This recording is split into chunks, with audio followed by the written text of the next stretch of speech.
I got this. I got into this physical state where I was sweating and crying, and I had to walk around the room, and it was burning inside my body. So I was totally gripped and overwhelmed, and I didn't understand why I reacted so strongly, but I just did. And then later, actually, quite a few years later, I read this account about the Pauli effect, where it is described by Pauli himself as a very kind of burning sensation in his diaphragm before something broke. The Pauli effect was this phenomena around Pauli that when he entered a room, especially when there were like sensitive experiments going on, something broke. Things were breaking around him. And this, everybody told stories about this, laughing, but they also took it very seriously. His colleague never let him into his laboratory because of that, because sensitive instruments were always breaking when Pauli entered. So Pauli describing this effect in his body, that he felt it as a burning tension in his body, then I connected to what I felt when I read that letter. So there was, sometimes I felt that I had no choice. He had chosen me, and I could do nothing else but do this work. I just had to do it to whatever cost.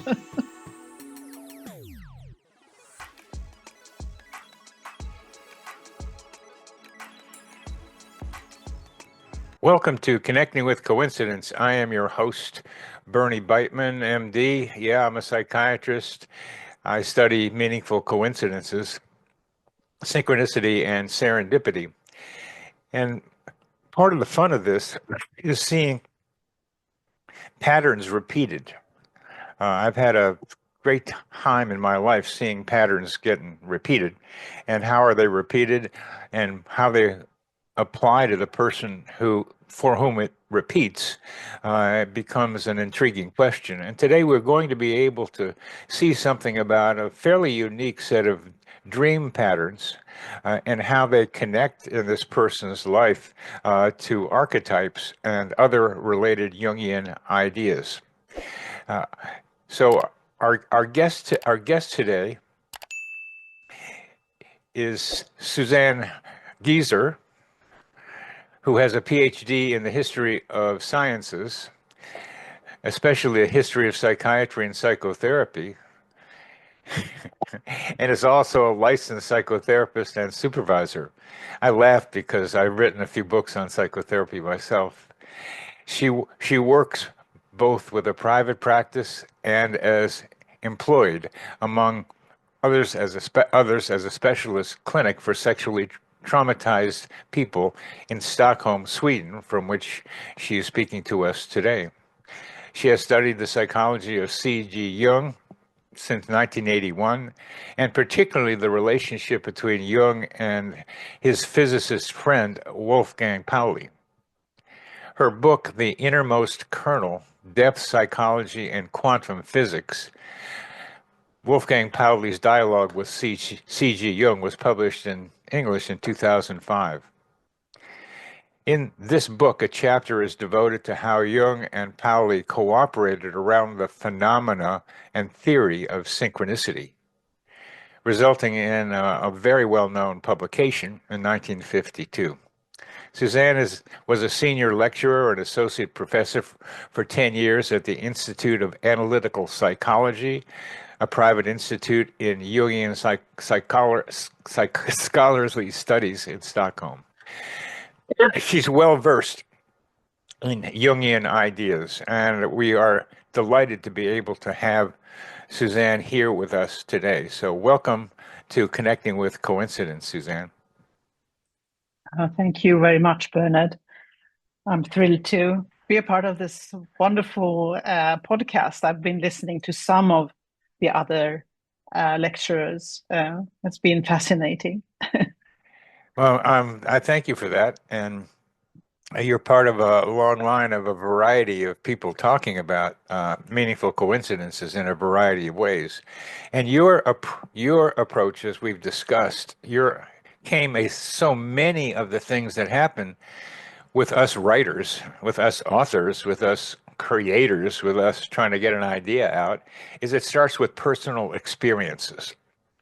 We build on the patterns of our personal experiences. And you as a child had some remarkable dreams. Would you tell us about those dreams and then how they have affected your work from then on? Mm. Oh, how many years do we have to talk about this? Well, Um, we'll skip around. We don't have to do them all. I mean, we can go from the dreams to what they've meant, and then yeah. get to Mm, some of your coincidences like Pauli's. mm, mm. Well, I can start with my earliest memories. Maybe I was 3 years or 4 years old or something like that. I had a very lively world of fantasy. So it's difficult for me to know exactly if this was a dream or if it was a fantasy, but it was with me for a long, long time as a child. The fantasy or dream was that I was a child of God and that I was sent down to earth to be punished for some crime that I had committed. And every night I was invited back to heaven. And in heaven, God had this machine, and He put me through this machine where I was cut into pieces. My body was cut into pieces and then put back again. And this was a very wonderful fantasy to me. I was enjoying it a lot. So it was linked to sensations of ecstasy for me. Although it sounds terrible, for me it was a great fantasy and very relieving for me to go through this fantasy every evening before falling to sleep. Wow. Um, uh, that set a pattern for you in your life, in your life's work somehow. That that enjoyment you had makes it memorable, including the kind of horrific sound to it. So Mm, how did that, almost like Humpty Dumpty being put back together again? All the king's horses and all the king's men couldn't put Humpty back together mm, again, mm, but somehow God or you or something cut you up, and then you were put back together again, and it was enjoyable. mm, mm, And as we talk about this, this is a fundamental pattern of your thinking, of your creative life. This mm, this idea of ta being taken apart, of something being taken apart and mm. something being put together. So how has that affected your work as a Jungian scholar and a therapist? Well, as many other people, I got in touch with Jung when I myself was in a big crisis in my 20s. I was really, really messed up. And I I was afflicted with nightmares and out of the body experiences, and well, I was very unstable. And at that time in my life, I encountered the writings of Jung, and he gave me tools to try to understand the material that was coming up. And um, I had really long dreams. I could in one night I could have like 5 dreams, and when I was writing them up, it was 10 pages with stories. And one of the earliest dreams was about meeting a very strange spirit that was cutting up everybody in the village by playing a flute, a glass flute that was splittering up by the sound of it and then cutting everybody to death. So this theme of cutting up or some kind of destructive energy that pulls things apart came back to me in my 20s, and then I actually remembered my fantasies from childhood and my fantasy world, and I wanted to understand what it was all about. And Yeah. so I started to read Jung more and more. So you started because Jung was Mm, a way of understanding mm, this, these ideas, these experiences. And it went from a child to enjoying mm, them to a 20-year-old being terrified by them. mm. How do you understand that transition from positive to negative? Well, as a child, I think I enjoyed the fantasy because I somehow processed the dysfunctional family that I was growing up in. It was very painful. I had a very painful childhood, and so I think that this fantasy helped me to endure and survive my childhood. But then later in life, I lost touch with myself. I did things that is not good for you, and I was searching for healing in the outside world in the wrong way. So I got lost. Um, Destructive relationships and destructive ideas. So in my 20s, I came back home to Stockholm. I had been traveling and was confronted with myself and my inner world in a very massive way. In a very what way? A very strong way. It came like a flood from inside. I could not. I had no choice than to look at it. And the looking at it was again cutting up, but this time more painful. Yes, and this. I mean, this long dream is one of my big dreams. So I've been returning to it again and again. It contains a lot of material, and it actually today I look at it as it's actually the story about my life and how it will develop further on, because the dream doesn't end in that scene where everybody is cut up. There is also more material, and in the end, there is more about healing in that dream also, the way of healing, the split.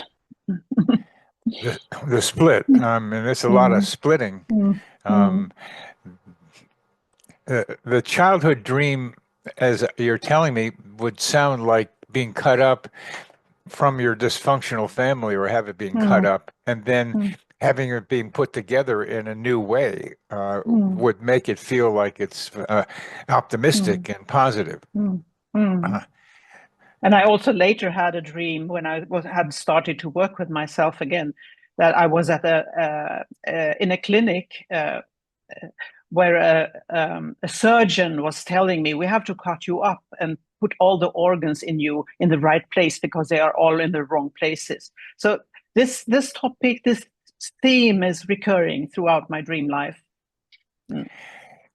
how would you please summarize the topic, the pattern that we've got here, just so we get hands around it? I could do it, but how do you put it together simply?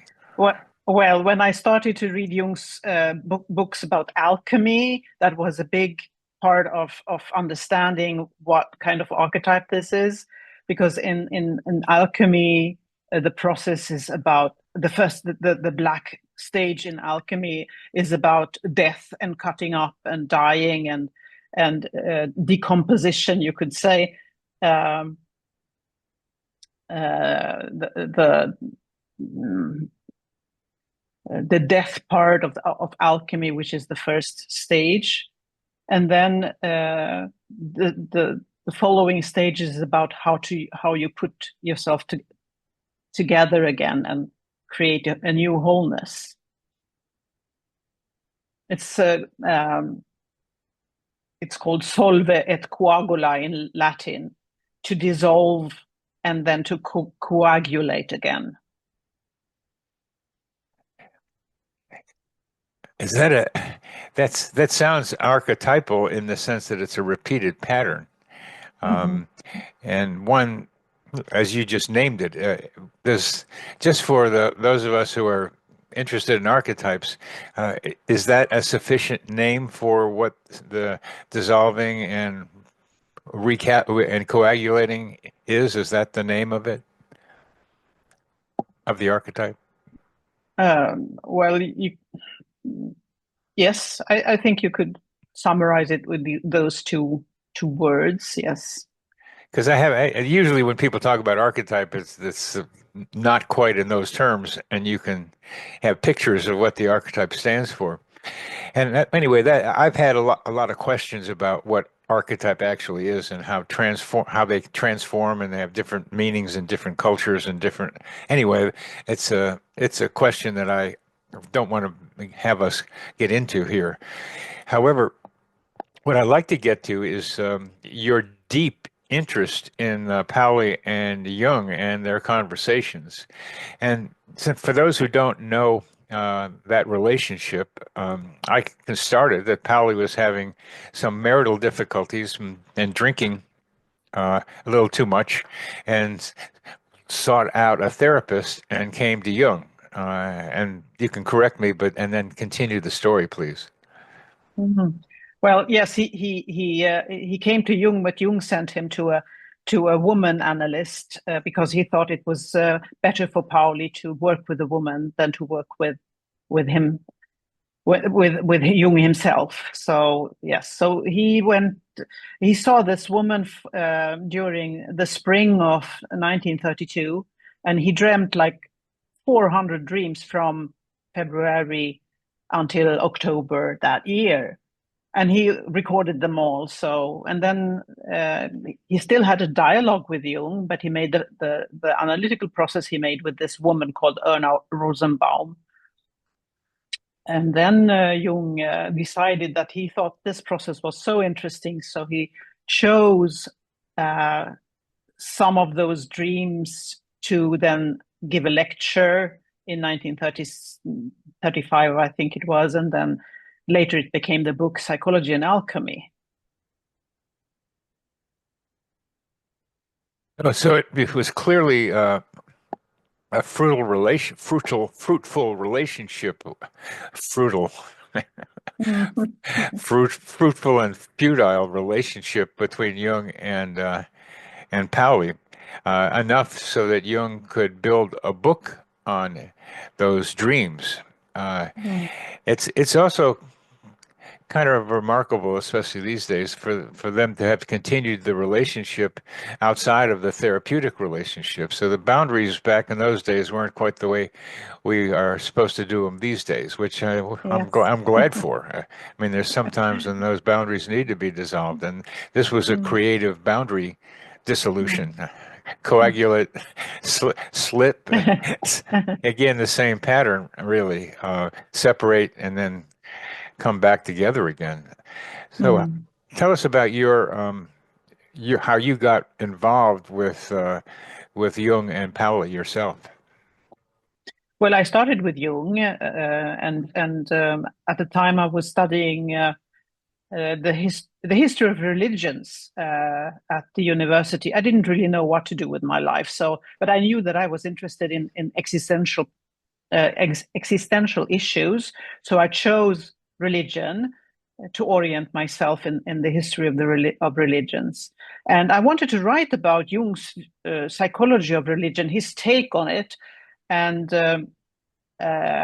I encountered a lot of resistance and they told me, you cannot write about Jung. He's not scientific. He belongs to the New Age. And then I got really upset, and I wondered why isn't he considered as a serious thinker?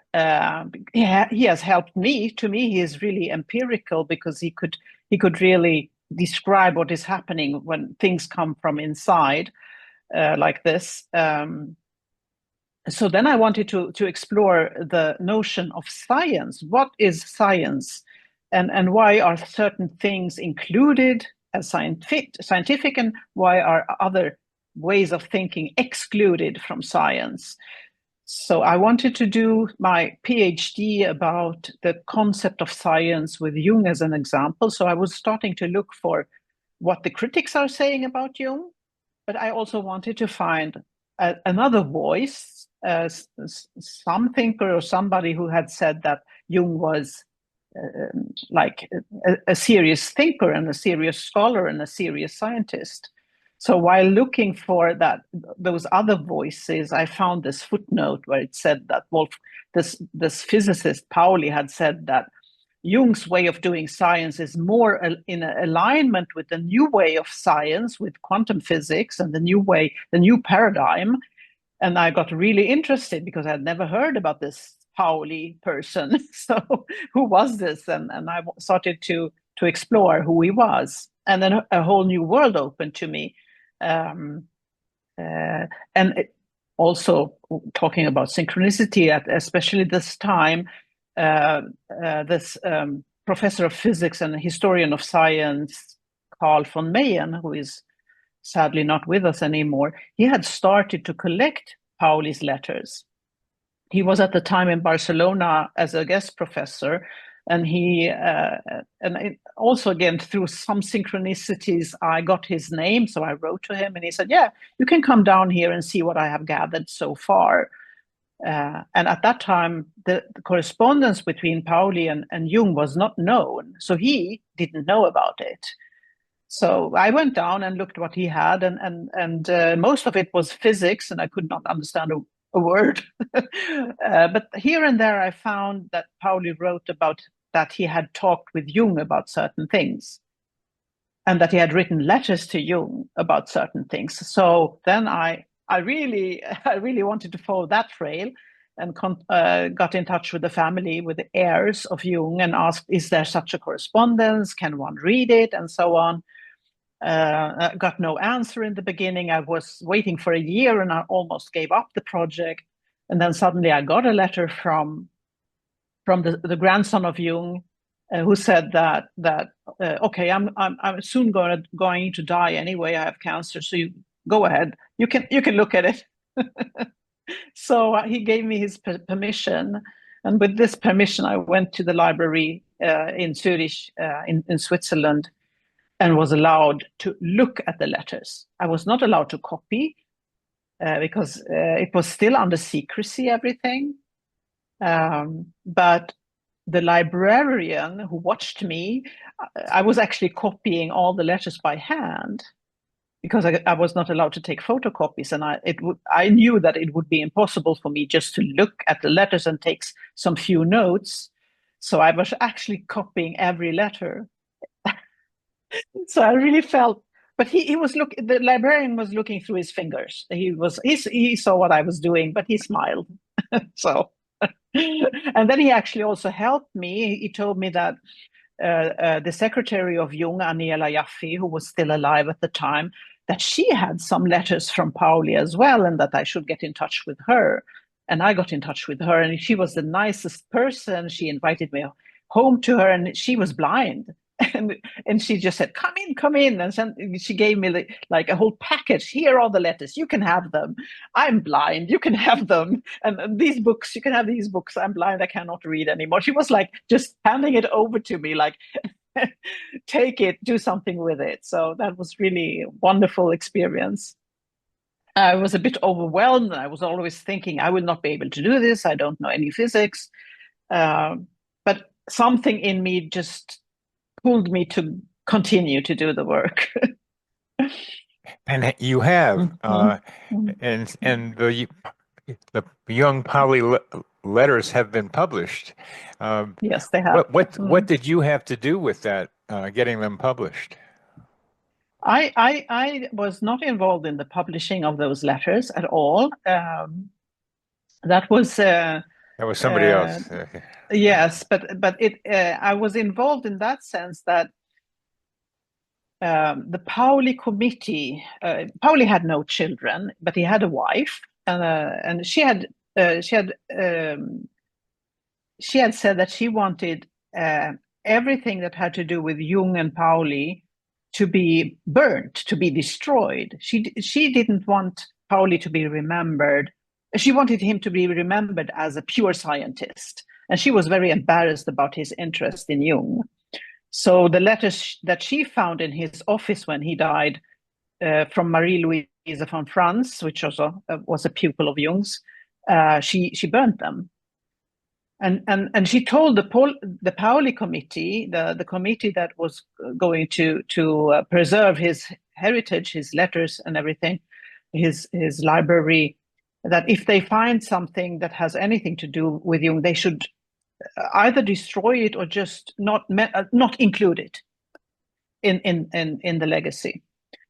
So this Pauli committee, some of them were really like, we have to follow her will, and that was her will, and others were saying, no, this is absurd, because there are so many letters that are mentioning Jung, we cannot just hide them away or make as if they were not there. So finally, the Pauli committee decided that they would allow a publishing of these letters, and also other letters containing references to Jung and Jungian material and thoughts. It continues to amaze me and inform me about how restricted the ideas that Jung had were from the general discourse. Even though Pauli was able to say, this is the science of the future, it's happening right now. And that includes science studying what is. And what is subjective experience. And the science still is having trouble doing that. And work like yours is helping that to change. So good that you're doing it. So you and Pauli have something in common, from what you've told me. The cut-up thing is like, in the United States in the 20s, being a cut-up was to kind of dance and also have like make fun of people or somehow cut them up with words. So it's the cut up. That's a cut up phrase here, and you're a cut up kind of person, to say it a little simply, and you're the Humpty Dumpty that can put it back together again. So these are the Pauli effect was not that. So please tell us how you and the Pauli effect and whatever is related to that came together. Well, when I went down to Barcelona to look at the letters for the first time, I was in this monastery outside Barcelona in Sant Cugat, where Mayen had his working room, and I was when I found one of those letters where he was talking, I think it was when he was writing to Pascal Jordan, was also a physicist interested in parapsychology. And he was writing about his correspondence with Jung around the subject of parapsychology. I got into this physical state where I was sweating and crying, and I had to walk around the room, and it was burning inside my body. So I was totally gripped and overwhelmed, and I didn't understand why I reacted so strongly, but I just did. And then later, actually quite a few years later, I read this account about the Pauli effect, where it is described by Pauli himself as a very kind of burning sensation in his diaphragm before something broke. The Pauli effect was this phenomena around Pauli that when he entered a room, especially when there were like sensitive experiments going on, something broke. Things were breaking around him. And this, everybody told stories about this, laughing, but they also took it very seriously. His colleague never let him into his laboratory because of that, because sensitive instruments were always breaking when Pauli entered. So Pauli describing this effect in his body, that he felt it as a burning tension in his body, then I connected to what I felt when I read that letter. So there was, sometimes I felt that I had no choice. He had chosen me, and I couldn't do nothing else but do this work. I just had to do it to whatever cost. And I The, was afraid. I was really afraid. I thought I'm going to be an outsider for the rest of my life. They will call me crazy if I do this work and so on. so Mm. as a child, God was in your life putting the pieces back together again for you. And then, so God got replaced with Pauli as a guiding influence for Mm. you. And the Mm. consistency of this story is really striking to me. That childhood cut up, and then Pauli burning sensation, Mhm. things break. Mm. I like the stories of laboratories having stuff Mm. break spontaneously, apparently, and then somebody would say, "Oh, Pauli must have gone by on the train." Uh, Yes, yes. that's the kind of the whether it's true or not. What you're telling Mm. us is, Mm. yes, definitely a burning in Pauli, and stuff broke, especially when Mm. it was sensitive stuff, like in a Mm. laboratory. Mm. Mm. And he chose you. He chose you. Now you say that, and you don't know what you mean, but I think you do know what you mean. Uh, but you're not sure of what I'd guess because you don't know. Mm. Did Pally come to in a dream and say, "I'm choosing you," or there's something else? Actually, I've never dreamt about Pauli. This is interesting to me that I never had a dream where he appears. I have had very strong dreams where Jung appears, a few of them, but never a dream about Pauli. And I don't know why, but this is a fact. Although I feel somehow that he is in me sometimes. It's really strange. You feel that Pally is in you, Yeah, somehow that he is acting through me somehow. that he is acting through you somehow. I don't think Mm. that, I think we should allow ourselves to think that that may be possible. Um, I've had Jung contact me a couple of times also, not Mm. in a dream, because I don't have the active dream life that you're describing, Mm. that you have experienced. I mean, for me, Mm. life was a dream, is a dream, and the stuff that happens in this reality is dreamlike for me. And Mm. that's the way I've been able to do it. And we each have our own ways of paddling our boat down the stream of life, Mm. seeing the way it's constructed for our vision and our experience. This, what we see is determined a lot by how our filters are shaped, and yours is Pauli and breaking things. Uh, but Pauli is in you, and Mm. let's say I think that happens. That an entity, a deceased entity that has not left this earth is still around in what I call the psychosphere, and they're hanging around and want to be able to continue their work through somebody or through many people. And sometimes those people recognize that that's the case, and you kind of recognize that. It's crazy to say it in the current vernacular, but you feel it. So let's say that there's some truth to that, that you are not a puppet, but you are being helped to move your life with Pauli's influence. I think I think that's probably more likely than we think. So if that's true, how does that happen with you and Pauli? Well, that first experience that I told you about, uh, that was so strong, and then and then after that, the feeling that I had no choice, that I just had to do it, that I was kidnapped by a force. Um, that pushed me on beyond my fears, beyond my limitations. I have actually quarreled a bit with Pauli, and I said to him, "Why the hell? Sorry about that. Did you choose me? I don't know any mathematics. Shouldn't you choose a person that knows something about physics?" and mathematics. Well, I got no answer on that. Just the feeling that's not needed. That kind of knowledge was not needed to do the work. But I don't know.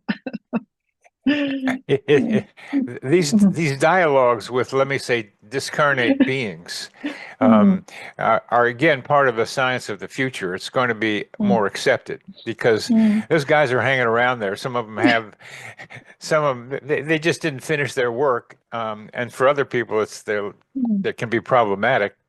But they mm, are working through some of us here. And Jung has a mm, bunch of people doing it for him, uh, and I'm one of them. And mm, I'm one of them in a sense that I'm not a Jungian. Uh, mm. and Jung might not have been a Jungian after a while either, because it tends to get so solidified and rigidified, Yes, and yes, yes. Mm, and isn't mm, developed into like new mm, stuff. So mm, that's where Jung might not be a Jungian. So I'm like, okay, let's make it practical. That's what I'm doing. Is like, mm, how do I make this thing work? And what I'm getting to is the idea of the collective mind, um, the collective unconscious Jung brought to our attention, but there's also a collective mind of which we are a part, and that collective mind is influenced by us, and we influence it. And how does a collective mind fit in with your thinking with Pauli and Jung? Well, what I can see is that Jung developed his ideas at the end of life together with Pauli in a very, very special direction. He changed the name from collective unconscious to objective psyche, for instance, which is a big shift, I think, to call it the objective psyche instead of the collective unconscious. He developed the concept of the archetype radically during those last years. He never finished that. When you think about how old he was when he was starting to cooperate on synchronicity, he was I'm well, in the 50s. He's like close to he's over 70 or something like that when he was starting to work with these new, very advanced concepts.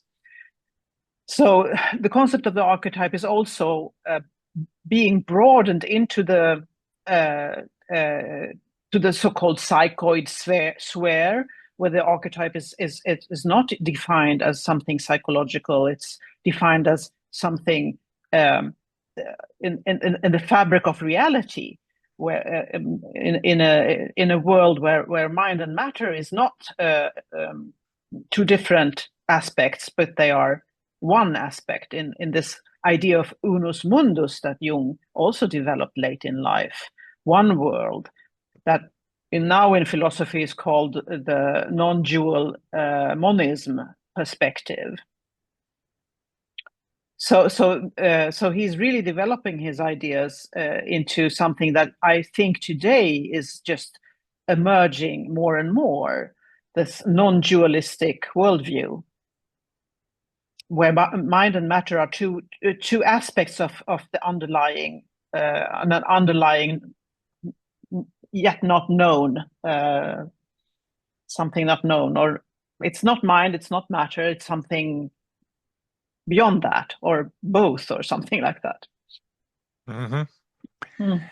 Well, you then started recognizing Pauli and your connection with him in more and more detail. And so you started having more experiences of breaking things. I wonder if you might tell us some of those experiences.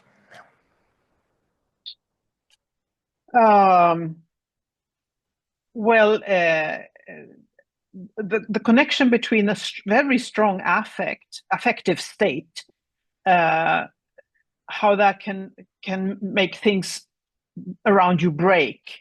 I was in a very strong and strange love relationship not so long ago, and it was an on and off and breaking up and getting back together and all that. Very much, a lot of drama.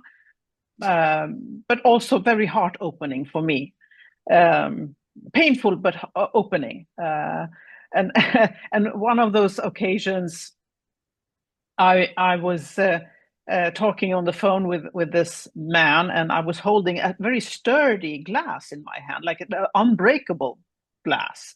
And I was saying, I don't want to break up. And at the very second I said that, the sturdy glass just burst into thousands of pieces in my hand and all over the kitchen floor. And my cat was sitting in the window, and there was a glass vase, and the cat got so afraid by the bang, so he jumped up, and also this vase, which is more like a causality, of course, broke.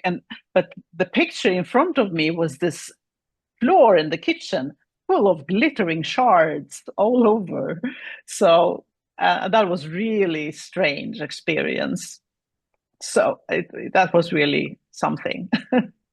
But otherwise, it was often connected to things like my glasses. Once I put them on the table, and there was a program about Jung and the Red Book on the radio, and I was working on a lecture on Pauli and Jung, and then suddenly the program just stopped. The radio went silent.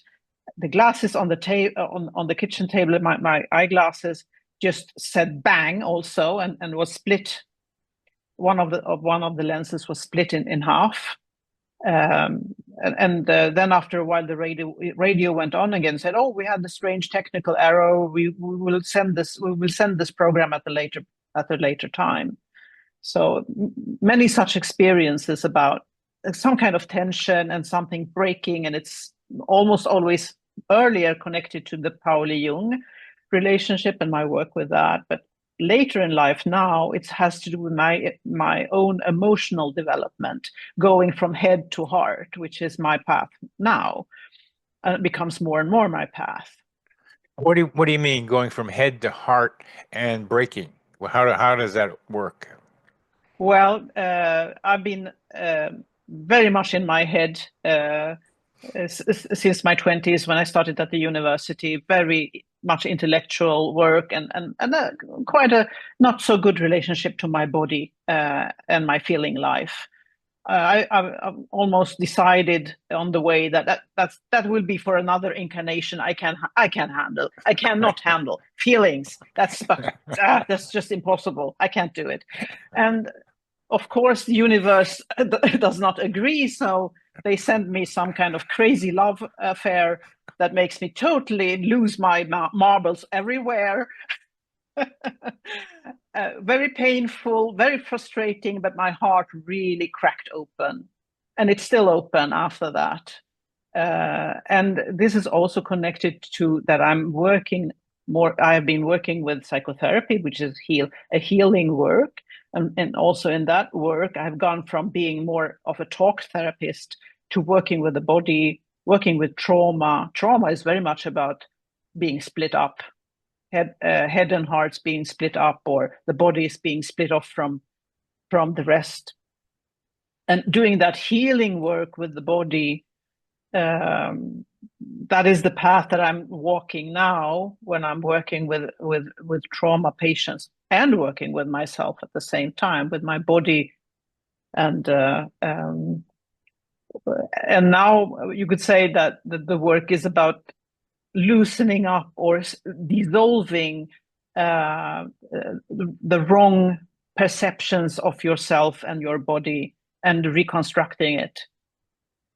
For instance, that's the way we work with psychedelics in therapy. What do you mean that's the way you work with psychedelics in therapy? The last 2 years, I've been into the research of psychedelics and how they can help work with trauma, especially trauma stuck in the body, which you cannot reach with talk therapy at all. You have to go into the body. And the way that psychedelic work is that they dissolve these structures, these negative, dysfunctional structures. Also the structure connected to your relationship to your body, not only to the mind structure, but also the bodily structure. And doing that healing work with the body, So this is where I am right now in my working life, really deep into that kind of research, and also how also into that healing work that can be done. What psychedelics are you using? Well, in Sweden, the only psychedelic that is allowed is ketamine, under subscription from a psychiatrist. But Okay, we'll leave it at that. yeah. Yeah, ketamine. Mm, Okay, mm, ketamine. Um, that that again, we're talking about a split being put back mm, together again. mm, The heart and the mind, you were split mm, off from that, mm, partly that mm, connection, partly because of the way you were raised dysfunctionally, and you mm, were able to have dreams, it seems, that helped you believe that there was going to be an optimistic outcome. Just for the fun of it, when you say the universe brought you this man, I have a lot of trouble with that phrase, the universe did this, because the universe is so large, um, as well as it's often used as a stand-in for God or some other version of that. You're Jungian, will say, who's gotten into Pauli, some physicists. You're also somebody who's experienced psychokinesis because you get mm, hot, the glass mm, breaks, mm, or your eyeglasses um, mm, break. I know it from communications on Zoom is that when the emotion goes up, sometimes the contact goes down. So there's mm, something called psychokinesis here that mm, you're dealing with that Pauli was all about, really. That was mm, what he mm, was doing, where the mm, mind influences physical reality. So mm. here you are carrying Pauli and thinking about splitting and breaking things up. It's a kind of almost begins to come together for Mm. you as you describe yourself. I wonder if you just comment on the things I've been trying to say. Well, the choice of words, I'm completely with you. I just don't know what word to use. When I say the universe, it came to me. So, and it was a big part of my path to um, in in my individuation path. I had to go through this. Uh, Apparently, I need to get hit on the head. I no hit on the heart. I don't know. Uh, Hit on the heart. to, I'm going to try to I'm going to ask you something a little different here yeah, yeah, about the universe because I think this mm, is synchronicity in action. Uh, mm, when you get something that you need, even if you don't know you mm, need it. mm, And it's there's a phrase from Rumi, what mm, you are seeking is seeking you. mm, And then I begin to wonder about a kind of a more higher level psychokinetic element there, where somehow you move each other around from a distance, where there's somebody who's there who's going to fit for you that somebody also has a need for which you are fitting, and mm, that energy and need, because it's driven by emotion, as you have mm, said several times, that mm, energy somehow connects you. And then comes I'll call it the minor miracle of actually running into that person. And how that happens, I think, is more explainable than terms like the universe, which is a cover word for mm, a kind of mechanics in mm, this life here, where we are able to influence each other at a distance. Remember, Jung had a patient of his shoot himself in the head, and Jung was like had a huge headache around the same time that mm, happened in a hotel room some mm, distance from where that happened, and that suggests this kind of telepathic like connection between people. mm, Sometimes it can be, and I have examples, of people who don't know each other still do something together that's important for both of them.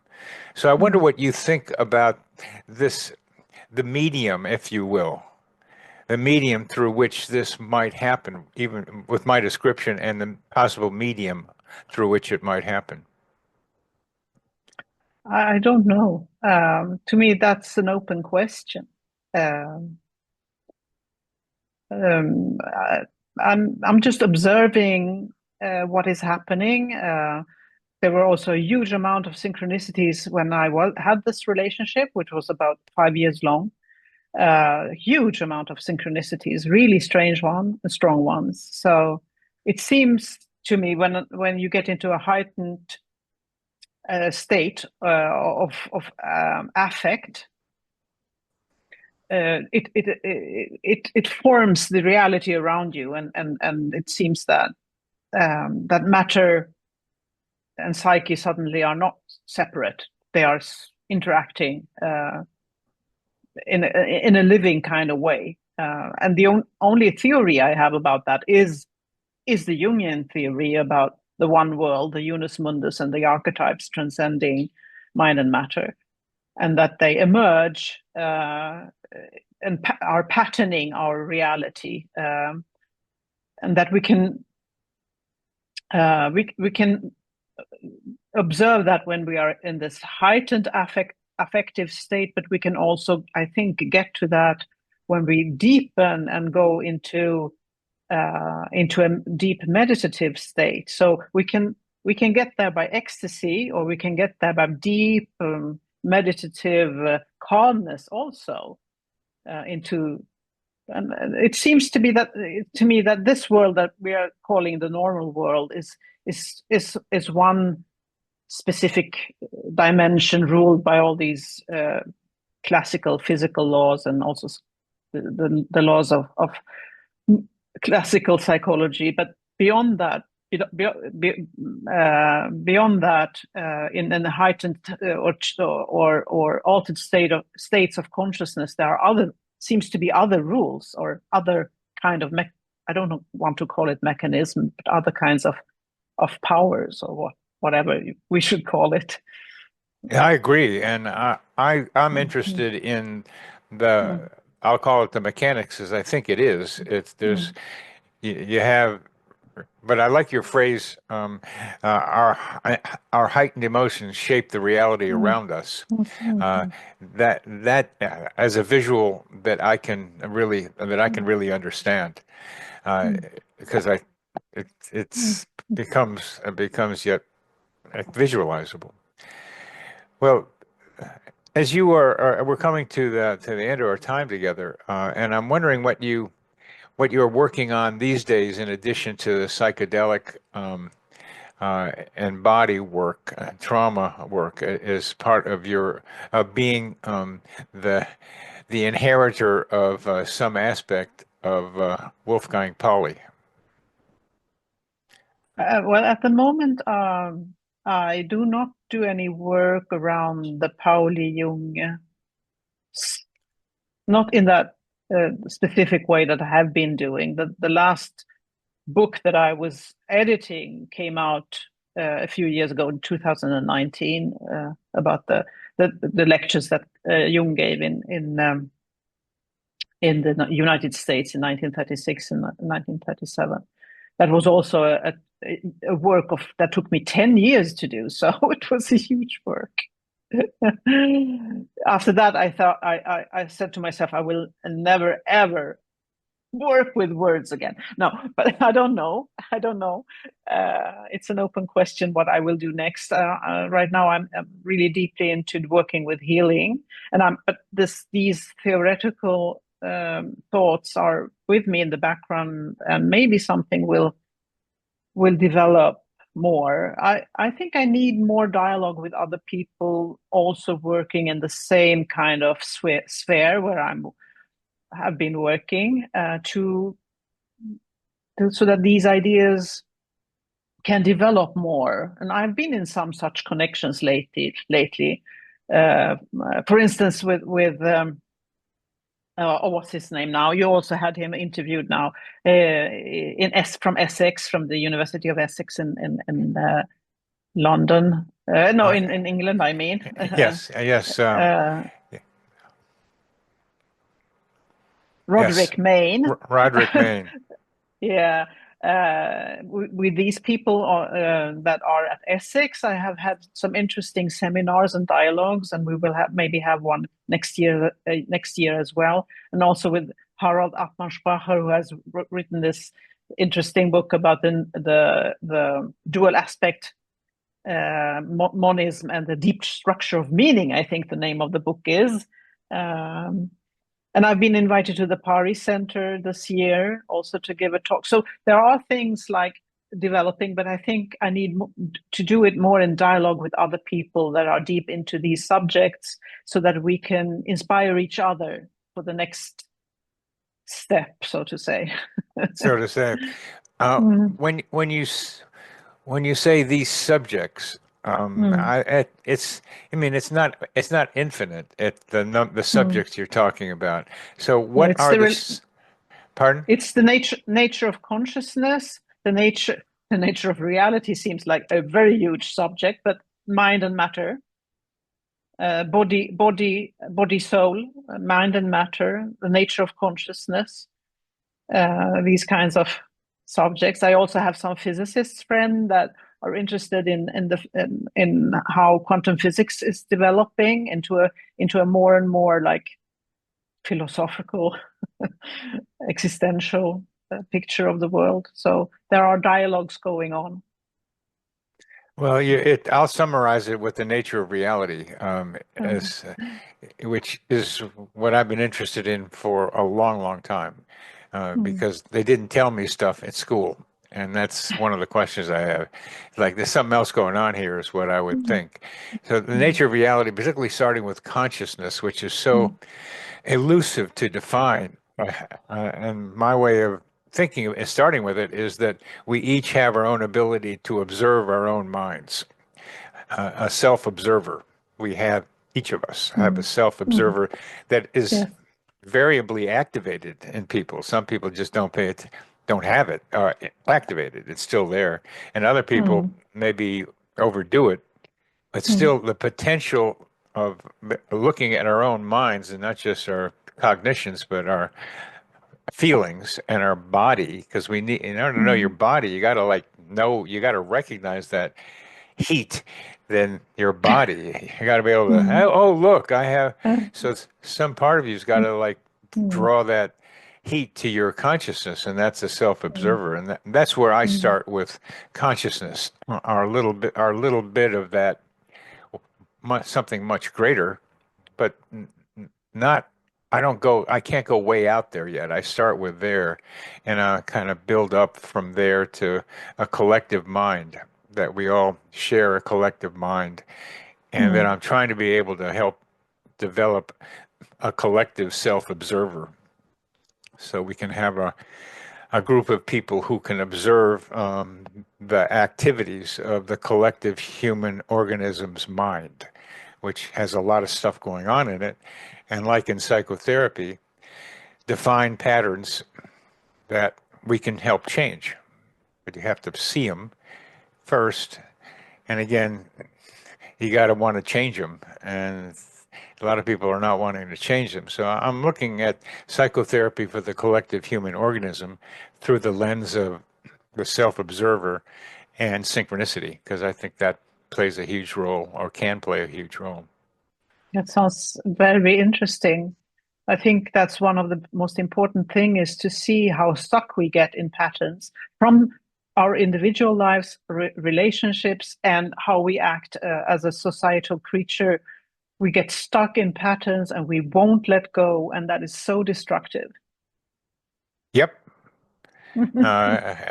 From physics, I like to call it inertia. It's a psychological inertia. Yes. It just yes. keep going. Well, we've come to the end, and I want to thank you very, very much, Suzanne, for being with me today on the show. It was really fun cutting up with you. Thank you. Likewise, I was a bit surprised on the take of this today, and it's also a very good thing for me to let go of my planning, what I planned to say and what I actually said. So that's great. a good challenge. Good. And it was wonderful. It was wonderful. It was really nice to get to know you better and other people get to know you as well. So thank you very much. Thank you. Thank you, Bernard. Mm.